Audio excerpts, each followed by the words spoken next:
In this video, we'll be discussing how we conduct a z-test for a mean. So remember, in the z-test compared to the t-test, the z-test is the test that assumes that we know the population standard deviation and tends to be where we start in hypothesis testing for means. As with confidence intervals, when we look at hypothesis tests, we have two scenarios: when we know it, the population standard deviation, and when we don't. We'll begin when we do know the population standard deviation. Again, this is typical. Now, in general, this is really good to keep in mind. Write it down, put a star next to it. The general test statistic that we use is our observed value minus our expected value divided by the standard error. So this expected value is from our null hypothesis or our hypothesis test. So we'll look in our null and alternative hypotheses to find the expected value. The observed value is what we calculate with our test statistic, and the standard error comes from our formulas. So because sigma is known, we'll be using the z or normal, standard normal distribution for these tests in this video. Now, consider the relationship between our test statistic and confidence interval. Now that we have both of them on here, we have the observed value minus the expected value divided by the standard error, and we're going to compare this to a critical value that we talked about in the last video. The confidence interval is the observed value minus the expected value plus or minus that critical value times the standard error. So if we just replace the test value with the critical value, the minimum value needed to reject the null hypothesis, our formulas would actually be exactly the same. In practice, you can test a null hypothesis by seeing if it's inside the confidence interval, and again, this was discussed at the very end of chapter 7. I encourage you to check this out. This will also be discussed at the end of this chapter, as it is best practice to be conducting or creating confidence intervals and conducting hypothesis tests by observing if the null hypothesis value is inside of the confidence interval. If it is, we fail to reject the null. If it's not, we reject the null. So the z-test is a statistical test. Now we need a sufficient sample size greater than 30, or we need the population to be normally distributed, either one. The formula for the z-test is the same z formula that we saw earlier when we were talking about the central limit theorem in chapter 6. So this is the sample mean minus the hypothesized mean from the null hypothesis divided by the population standard deviation, we're assuming that's known, over the square root of n, and we define each of these before. So again, this should look very, very familiar to what we've already done, and we've already defined all these terms. Now we're assuming that, well, first of all, the population standard deviation is known. We're also assuming that we have a random sample and that we have a sufficiently large sample size to invoke the central limit theorem greater than 30, or that the population is normally distributed. That's if we can't use the central limit theorem. We don't have the sample size. So for instance, we're going to start with our first example, days on dealers' lots. We want to see if the mean number of days that a low-priced automobile is 29. So this is our basic idea that we're looking at. This is what we're looking to test. A sample of 30 automobiles has a mean of 30.1 days to sell. And then we want to test this at the alpha equals 0.05 level. We want to test if this number is actually greater than 29 days, or if there's not enough evidence to determine if it's greater than 29 days. One way to think about these tests, and just taking a pause from this example and thinking about this in general, is determining at what point is it just too much evidence. So think about like a classic example is of let's say we flip a coin, and we're trying to determine if it's a fair coin, so we flip it 10 times, and out of 10 times, 5 of those coin flips are heads. And we're trying to determine if it's a fair coin. Well, if 5 coin flips out of 10 are heads, we determine that that's fair. Well, how about if 6 coin flips were heads? Well, absolutely. If we flip a coin 10 times, we could, with a fair coin, get 6 heads. That's not uncommon. It might not be as good of evidence as 5 heads that the coin is fair, but 6 heads isn't particularly uncommon. How about 7 heads? If we flip a coin 10 times and got 7 heads, would that be an unfair coin? Would that be enough evidence to determine that it's not fair? How about if it was 8 heads? How about if it was 9 heads? What about if I flipped a coin and all 10 flips were heads? Would that be enough evidence to determine that it's not fair? So part of what we're looking to determine is not if these values are identical. Again, think if we flipped a coin 10 times and we got 6 heads, maybe that's not exactly 50% of the time, but it's not different enough for us to determine that it's really a difference. So here, maybe this 30.1 days is not exactly 29 days, but maybe it's not different enough to really determine that it's different. Part of these statistics are to help us know what is that cutoff. At what point do we say, hey, 8 heads, that's too many heads out of 10 flips. That is not different. And what we look at is this percentage, the percentage, same percentage probability proportion that we talked about in chapter 4, that we want that probability of making a mistake to be less than 5% of the time. So we want to choose a value such that if we mark this as being not a fair coin, we'd only be wrong about 5% of the time.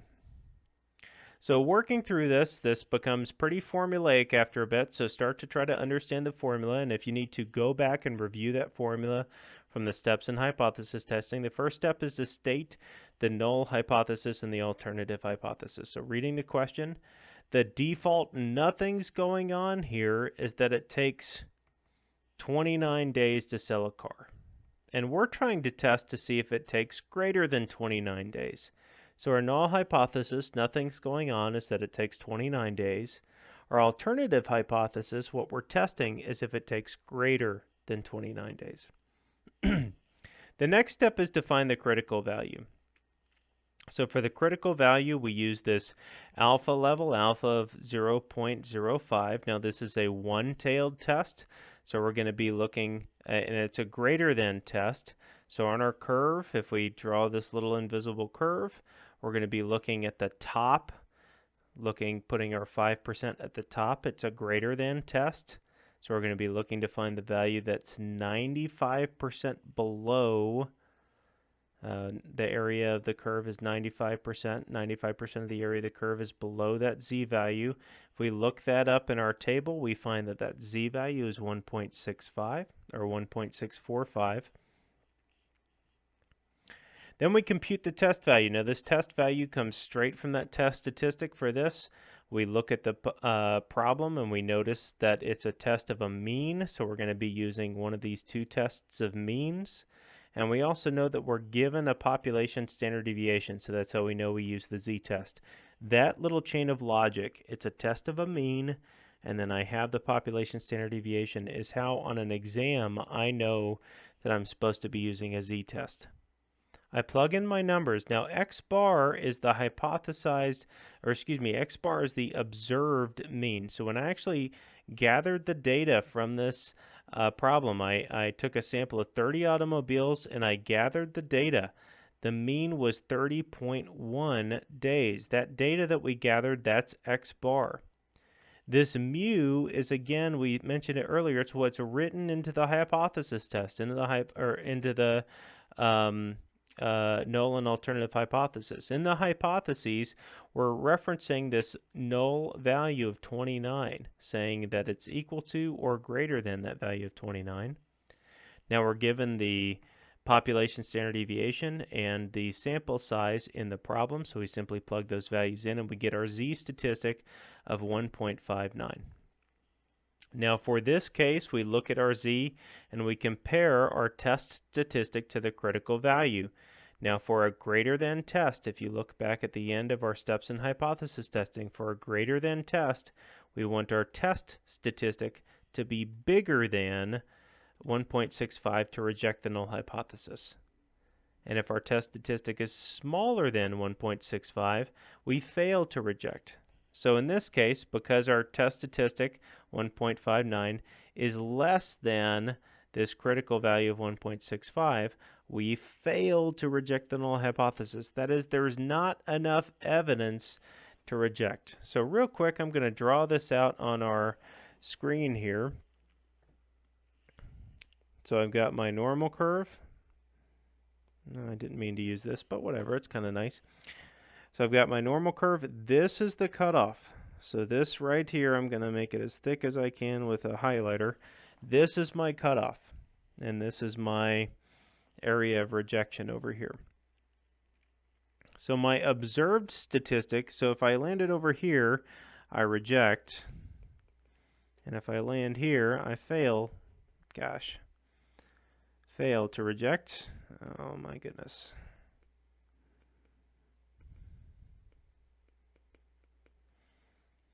And in looking at this, what happened, so this is 1 point, what did we say, 1.65. This is that cutoff value. And my actual statistic landed right about here, my actual test statistic, so this is a critical value.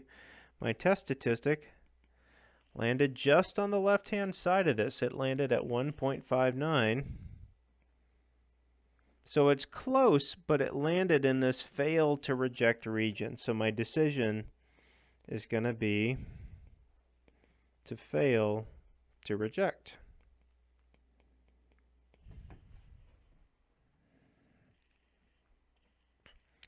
So now we summarize this in terms of the problem. Now the problem was that we had a dealer who was trying to test, is it 29 days or is it greater than 29 days? And we're testing, is there evidence to determine that the time on the lot was greater than 29 days?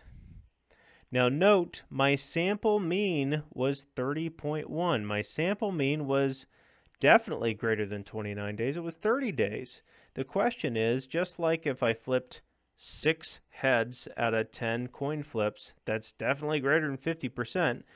But is that just due to chance, or is that because the coin is really biased? That's what we're determining here. So yes, our sample mean was greater than 29, but there's not enough evidence to determine that it's really because the number of days is greater than 29, or if it was just by chance. So in this case, that's exactly how we say it. There's not enough evidence to support the claim that the time it takes to sell the car is greater than 29 days. Yes, the sample is greater than 29 days, but there's not enough evidence to determine that this is actually what's going on. Just as if you flipped 6 heads out of 10 coins, out of 10 coin flips, that's not enough evidence to determine that the coin is biased. Yes, it's greater than 50% of the time, but it could have just been by chance. Same thing here. This 30.1 could have just been by chance. It didn't happen rarer than 5% of the time. All right, so on your own, go on and give this one a shot.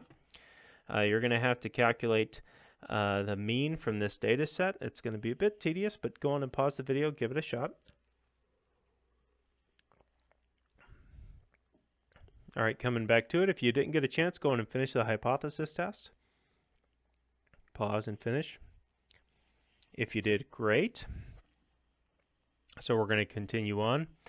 Note that we're looking at the cost being $80 and seeing the hypothesis, the alternative hypothesis is that it's less than $80. So we're comparing to this value of $80. Null, nothing's going on. It's that default of 80. I don't know why 80, that's just what the person said. If something's going on, we assume that it's going to be less than 80. So this is a directional, but now we're looking at the bottom tail, the left-hand side instead of the right-hand side. So the critical value, now it looks like we have an alpha value of 0.10, so we're going to use that 0.10 to determine the critical value. That critical value is the z value at which 10% of the values are on the left-hand side. So again, drawing this out, it's the value at which we have, if we draw the normal curve, 10% of the data is on the left-hand side. We're looking for the lower-hand side here. So what is this z? Looking in our table, we determine that this z is negative 1.28. Now the negative and positive are important here. I mentioned that maybe they're not as important in the confidence interval. Here they are very important. Here they're very important. Now I plug in this information. Remember that my calculated mean, that's what I calculated from the data set. That's going to be x bar. And my mu, that's going to come straight from my hypothesis claims. So the null and alternative hypothesis, that's going to be that 80 value. And then my sigma right now, remember, eventually we're going to get to a point where this sigma is from the sample data, but right now we're assuming that the sigma is the population value that's given in the problem, that's 19.2.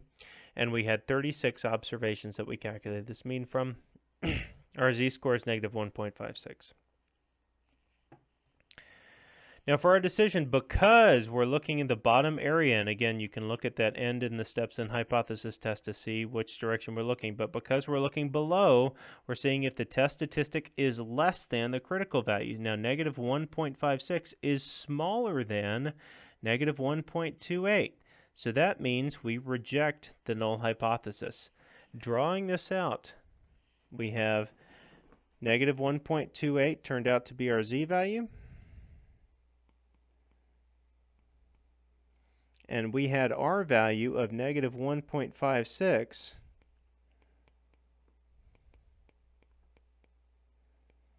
So this is the rejection region, and this is the fail to reject region. So because 1.56 fell in the shaded rejection region, we choose to reject. Now the z-value that we were looking at, remember this is the critical value. So when we're comparing the test statistic to the critical value, pretty much what we're asking in equation format is, did this test statistic fall in a shaded region or not? If it did, we're choosing to reject, just like it says to do in the shaded region. If it didn't, we're going to choose to fail to reject, just like it says in the unshaded region. So in this case, we reject the null hypothesis. That is, we reject this mu equal to 80 in favor of a hypothesis that says that the mean cost of shoes is less than 80. So now we get to interpret this. And again, rejecting the null means literally we reject this claim that the mu is 80. We have evidence to believe that's not true. So what do we believe? Well, we believe this other claim that we have. So there is enough evidence to support the claim that the mean cost of athletic shoes is less than $80. That is, that the mean cost of athletic shoes is less than $80. That's our claim. And there is enough evidence to support that in this case because our test statistic is less than the critical value. All right, now go on and give this one a shot on your own. Go on and pause the video. Take a shot at this one.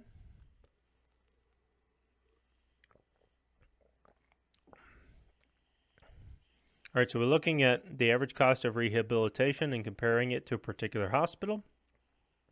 We have the population standard deviation, so we know that this is a z-test, not a t-test, because we have the population standard deviation. So we're seeing if it can be declared to be different. Note that this isn't greater than or less than, this is different. So we're comparing to $24,672. Our null hypothesis is that it's the same. We're testing to see if there's enough evidence that it can be claimed to be different. This is a common way that we phrase a hypothesis test. To find the critical values, now this is a two-tailed test, so we have to take this 0.01 and divide it by 2 on both of the tails. You can look at this and you can look at the table that was presented in the steps in hypothesis testing, or you can look in the table A2 in the back of your textbook. Either way, we find that the z is plus or minus 2.58. Computing the test statistic by simply plugging the values in. Remember, this mu value comes from our null and alternative hypothesis, and that this x bar value comes from our data, and we get our population standard deviation from the problem, and we get little n, the sample size, from the number of observations we had. We calculate the test value to be 3.04. Now this one's a little bit tricky. So again, thinking about this, the critical values, the cutoffs are z equals plus or minus 2.58. Let's draw this out. Looking at the curve, my cutoffs are z equals plus or minus 2.58 or plus 2.58. and I'm looking for extreme values. I'm looking for things that are far away from the middle. I'm looking for things that are just too extreme to be considered as part of this middle area here. So I'm looking for the outsides. So these are the rejection regions. And this is my fail to reject region.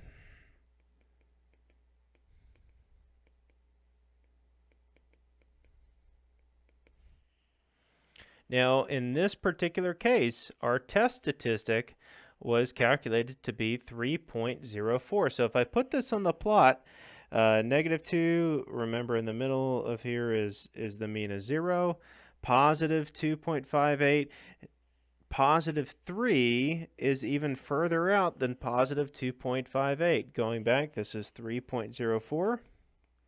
This is even further out than 2.58. Now these are critical values. This is our test statistic. Now there's a big rule in that steps of hypothesis testing section to tell you what to do. You compare the test statistic, if it's positive, to the biggest critical value or to the smallest critical value or whatever. All this is saying is you look at this and you see, is it in the shaded region? Is it in the big shaded region on the top end? Is it in the shaded region on the bottom end? If it's in either shaded region, you reject. In this case, it's in the top shaded region. So we choose to reject the null hypothesis. In this case, because 3.04 is greater than the upper critical value, that's it. That just means that it's in the top shaded region. We reject that null hypothesis. To summarize, there's enough evidence to support the claim that the rehabilitation cost at this hospital is different than that $24,672.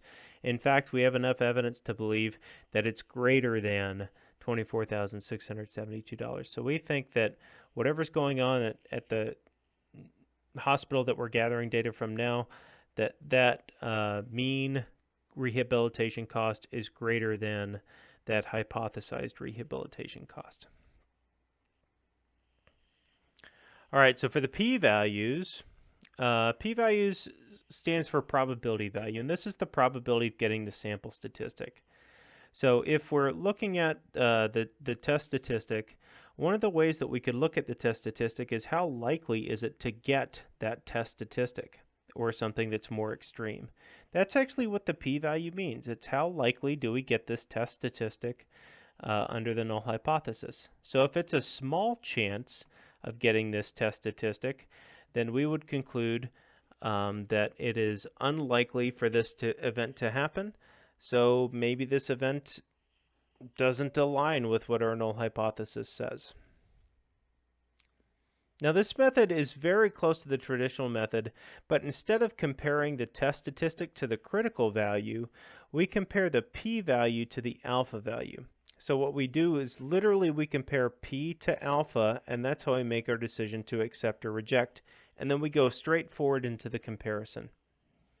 So now we state the hypothesis and the claim, same as before, compute the test statistic. Now this is different. We compute a test statistic instead of computing the critical value here.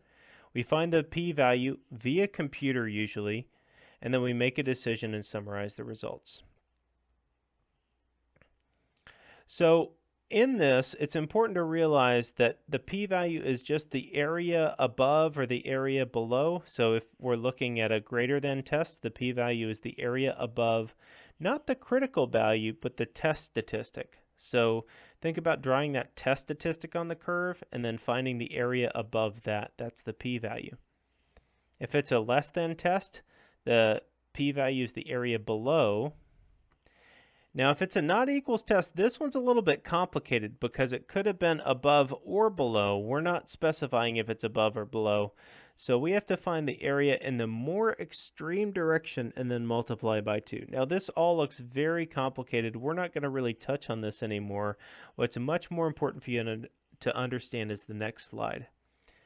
The decision rule.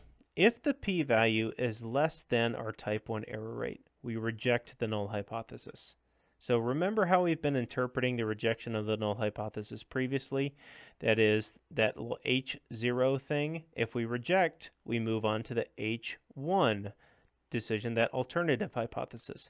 So if P is less than alpha, we move on to that alternative hypothesis.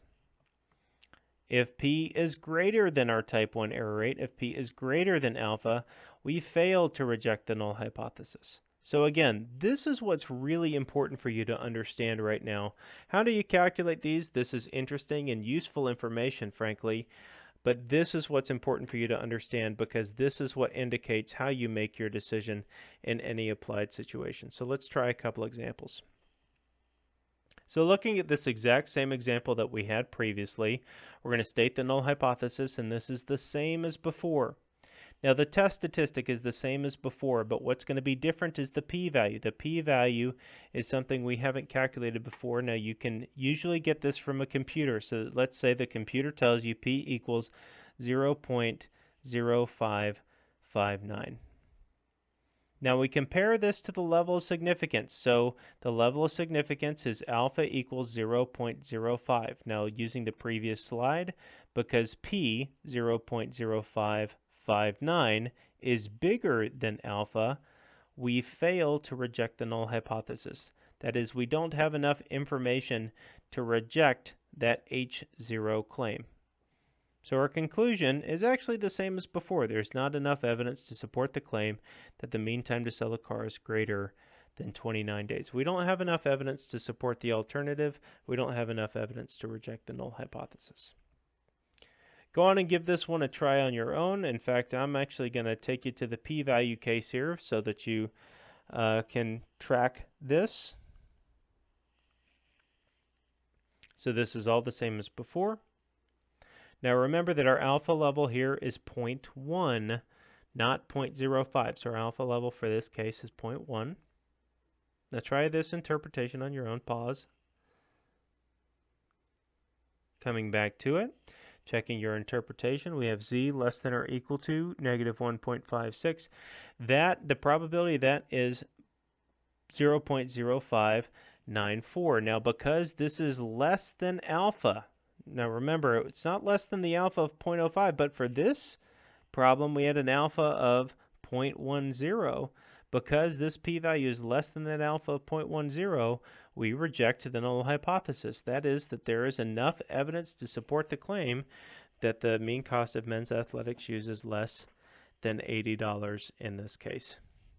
These p-values are typically how we conduct hypothesis testing in the real world, and the reason why we do it this way is because p-values are output by computers and make comparison very easily. The second reason we do it this way is because even fancy statistics that we may not fully understand, still can use p-values, so they can still distill their test statistics into p-values, so that even if we don't understand how do we calculate the critical value or how do we calculate the test statistic, we can still compare the p-value to the type 1 error rate for the problem and make our decision, even on statistics that we don't fully understand. This video has discussed how we conduct a z-test for the mean. In the next video, we'll discuss how we conduct a t-test for the mean, which is very important for the case when we don't know the population standard deviation.